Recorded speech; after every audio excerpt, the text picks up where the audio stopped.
কালকের এই দিনটায়, এই জুমার দিনে আল্লাহ তাআলা সাইয়েদনা আদম আলাইহিস সালামকে তৈরি করেছে। সুবহানাল্লাহ। বিশ্বনবী বলেন, লাম্মা খালাকাল্লাহু আদামা ওয়া কানা তুলুহু 60 যিরাআন। আল্লাহ তাআলা যখন আদম আলাইহিস সালামকে তৈরি করলেন, 60 হাত লম্বা করে তৈরি করলেন। সুবহানাল্লাহ। আর আমরাও যারা জান্নাতে ঢুকবো, আমাদের আকৃতি থাকবে 60 হাত লম্বা। মজা করে সুবহানাল্লাহ পড়তে পারলেন না? আল্লাহ সাইয়েদনা আদমকে তৈরি করলেন এই জুমার দিনে। আবার সাইয়েদনা আদম আলাইহিস সালামকে পৃথিবীর বুকে তিনি পাঠিয়ে দিয়েছিলেন এই জুমার দিনে। সুবহানাল্লাহ। কুল নাহবিতু মিনহা জামিআ, ও আদম, go down with your wife, তোমার স্ত্রী হাওয়াকে নিয়ে পৃথিবীতে নামো।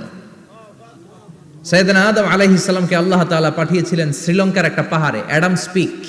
ওখানে ঐতিহাসিকভাবে প্রমাণিত, এটা হাদিসে নেই, কুতুবুত তারিখে এসেছে।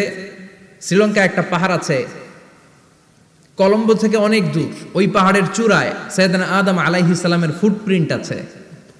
ফুটপ্রিন্ট মানে পায়ের ছাপ। সুবহানাল্লাহ পড়ো। সুবহানাল্লাহ।